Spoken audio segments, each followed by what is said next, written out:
안녕하세요. 오늘 조금 저번 영상 올리고 나서 약간 뭔가 생각이 좀 든 생각이 있는데, 영상을 제가 올린 걸 좀 보니까 조금 말투가 너무 강제적인 느낌, 강압적인 느낌이 강하더라고요. 그래서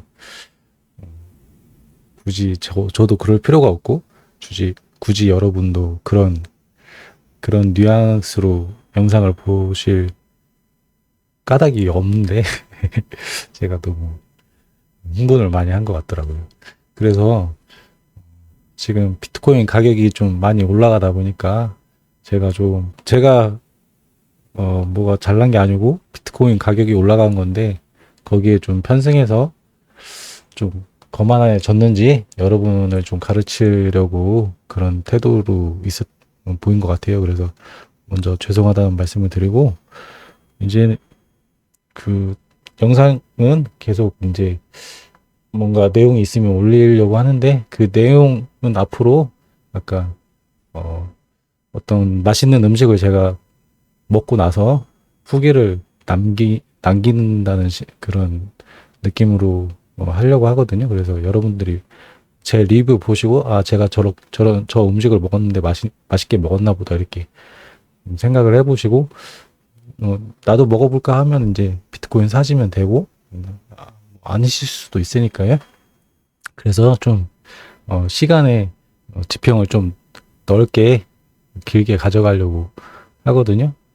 그러니까 오늘 그 안전교육을 들었는데, 그 이제 작업 목표에 너무 매몰되면 이게 좀 위험하더라고요. 그러니까 그 좀 안전사고 사례를 강사분이 알려주셨는데, 이렇게 뭐 바닥 슬라브 이렇게 그 제거하는 작업을 하다가 이제 슬라브 이렇게 다 잘라내면 이게 밑으로 떨어질 거를 예측은 했는데, 좀 거기에 대해서 미리 그 안전 그 예방 조치를 하지 않았나 봐요. 그래서 이제 그걸 이제 어떤 결과가 일어날지를 알고 있으면서도 막상 이제 작업에 너무 몰입하다 보면은 그 사고가 일어날 수 있다는 거를 놓쳐 버려서 그런 사고가 나는 것 같더라고요. 그래서 저희가 어, 투자해서 이제 부를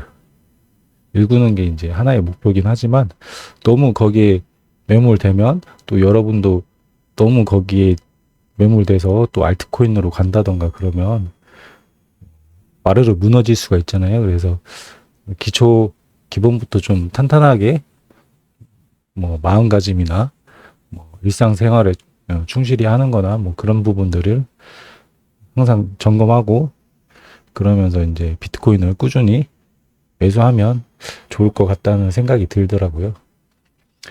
이제 장자 같아요, 아마. 그 참새가 지렁이를 먹으려고 계속 째려보고 있는데, 이제 참새는 하늘에서 매가 자기를 먹으려고 내려오고 있는 걸 못 보고 있다는 거죠. 이거 보고 있느라. 그래서 저희도 너무 뭔가에 이제 비트코인에 그 매몰돼서 뭔가 주변에 다른 걸 놓친다거나 뭐 그런 부분이 있을까봐 한번 말씀을 드렸고, 제가 관점을 그래서 좀 바꾸려고 하거든요. 제가 그러니까 그 투자 수익을 빨리 좀 많이 얻어야 된다는 그 강박관념이 스스로 제가 좀 매몰되어 있어가지고 올해 2분기를 굉장히 여러분한테도 강조했고, 저 스스로한테도 좀 그렇게 뭐라 그러죠? 다그친 점이 있는데, 사실 그 비트코인은 앞으로 완전히 투자 자산으로 자리 잡았기 때문에 언제 사도 늦지는 않아요. 그래서 여러분들이 기초를 탄탄히 해야 이런 그 어떤 위협으로 안 빠지니까, 먼저 기초 작업을 뭐 자본주의나 아니면 화폐나 그런 거에 대해서 먼저 공부를 좀 탄탄히 하신 다음에 비트코인을 나중에 사셔도 되겠다, 이렇게 관점을 제가 수정을 하려고 하거든요.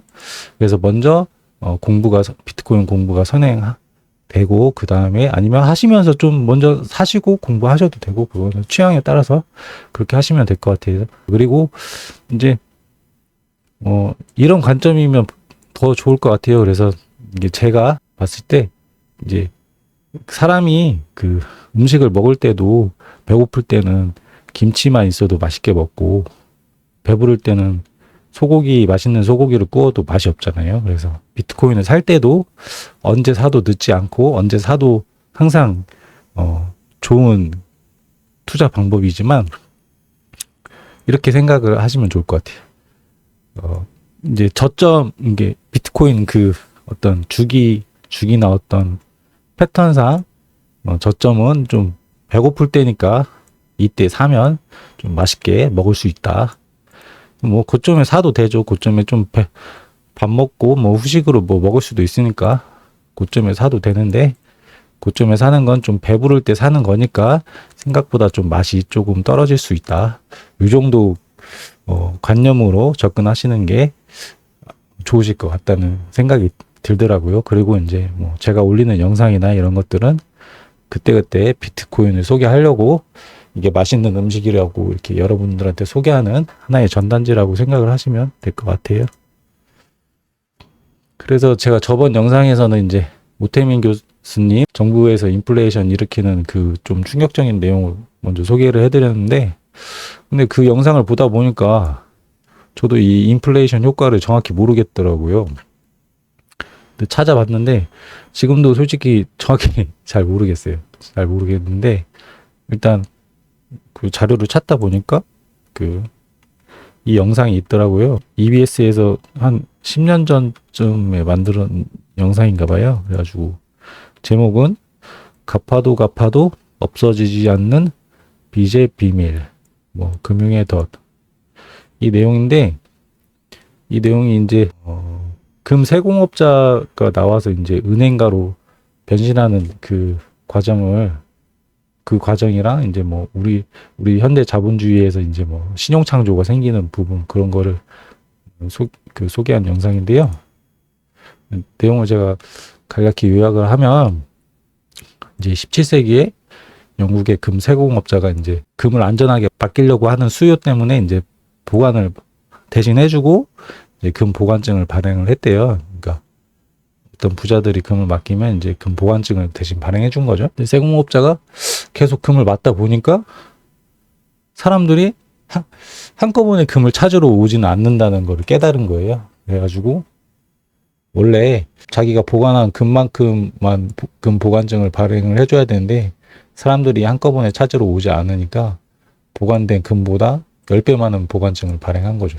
그래서 이 10배 많은 보관증을 가진 사람들 중에 누군가는 없는 금의 보관증을 가지고 있는 거죠. 그래서 이 사람들이 다 금세공업자에게 찾아가서 금을 달라고 하면은 못 받는 사람들이 생기는 거예요. 없는 금을 보관증으로 발행했으니까요.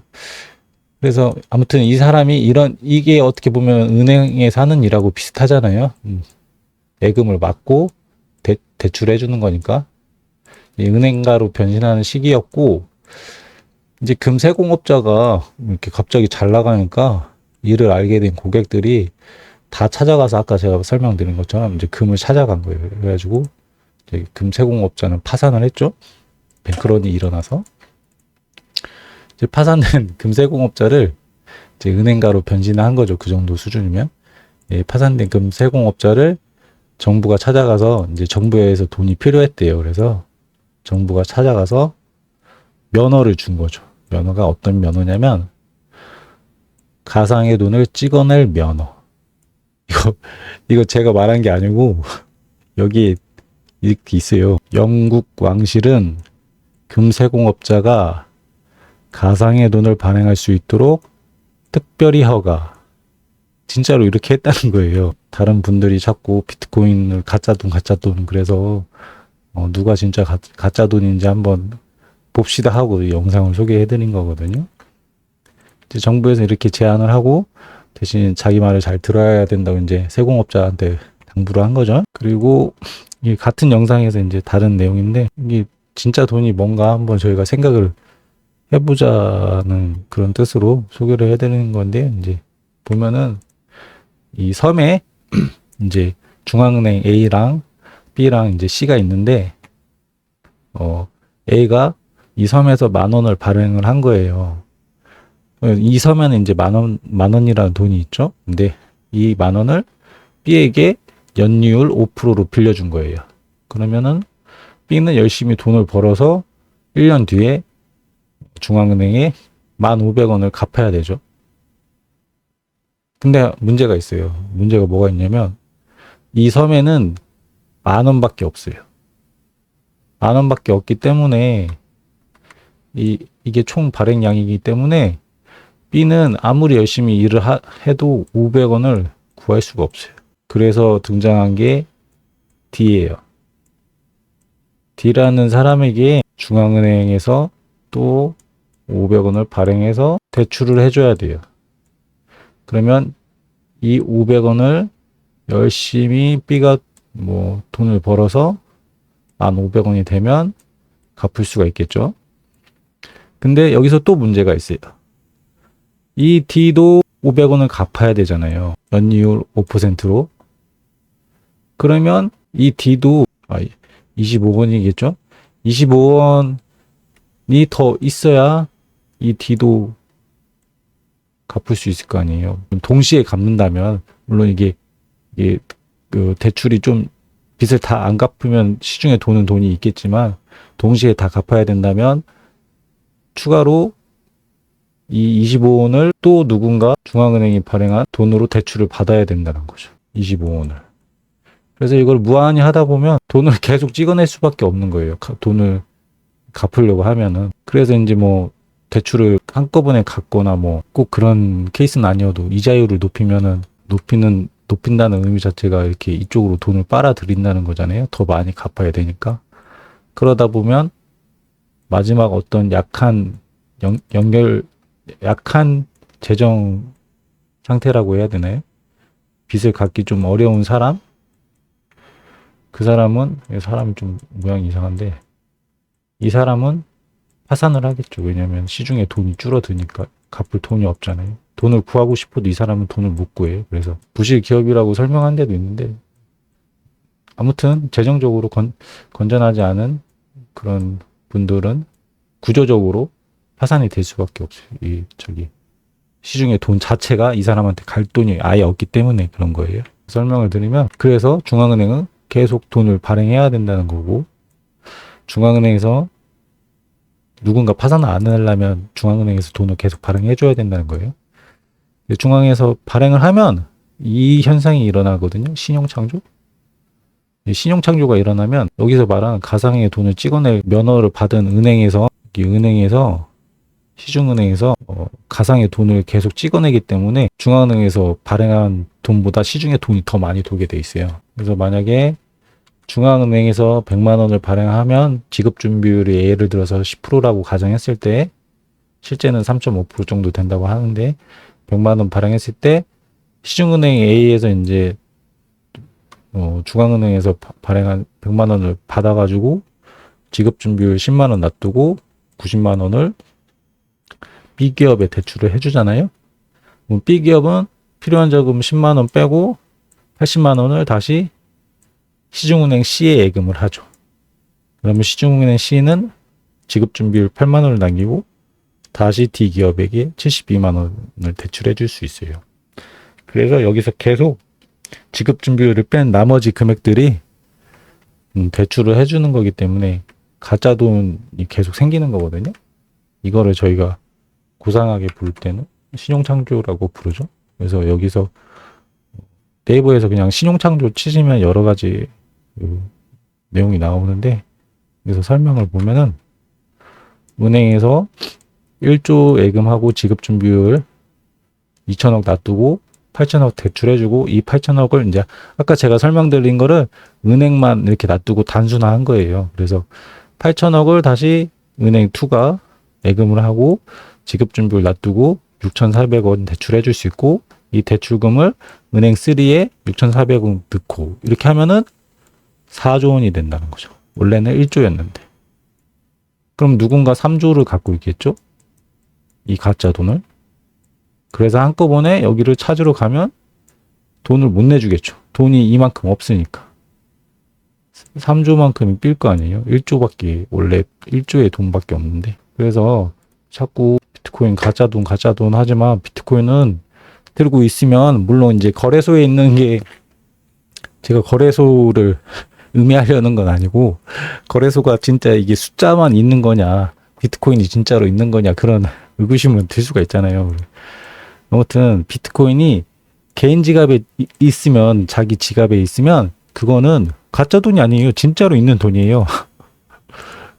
하지만 이 저희가 들고 있는 원화는 은행에 다 같이 찾으러 가면 누군가는 못 받는 가짜 돈을 들고 있는 거라고 지금 말씀을 드린 거예요. 기초가 탄탄해야 단지 막 투자 수익만 노리는 거로 막 그렇게 매몰돼서 막 투자를 하다 보면 또 마인드 컨트롤도 안 되고 그러면 또 급한 돈이나 아니면 비상금을 좀 이렇게 따로 마련해야 되는데 그런 거 없이 다 막 비트코인 사고 아니면 또 너무 이제 수익률에 매몰돼서 알트코인으로 빠져가지고 한순간에 좀 힘들어질 수가 있잖아요. 그래서 그런 부분을 좀 조심하려면 저희가 조금 어려울 수 있지만 그래도 기본적인 어떤 공부가 좀 된 다음에 배고플 때마다 비트코인을 매수하시면 좋을 것 같다. 그런 뜻에서 영상을 소개해 드렸어요. 감사합니다.